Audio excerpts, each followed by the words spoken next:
Atë që pat në Rio sot do ta shikoni herë 5.000.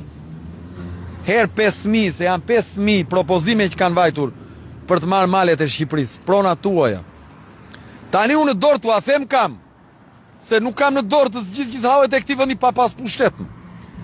Më dëgjoni, s'më dëgjoni është çështja juaj. Po ju them, ligji për paketën e maleve është aq i tmerrshëm sa ky ligji për investimet strategjike që u mori detin, do të duket lule. Do të duket lule. A mund ta ndalni këtë lloj dhune që po u ndodh, vëllezër motra?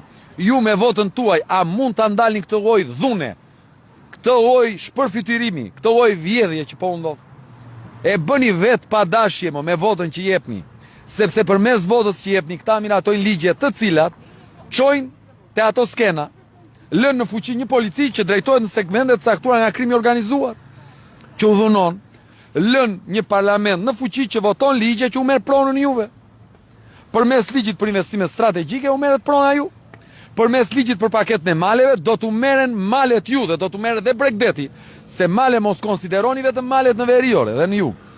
Janë dhe ata malet dhe ato kodrat buzdetit që ende nuk i kanë marrë dhe që janë shtet. Dhe që ju si qytetari pretendoni se thoni ne këtu kemi jetuar dhe me të drejtë. A ka mundësi të mos bëni më kaq shumë dëm për veten tuaj?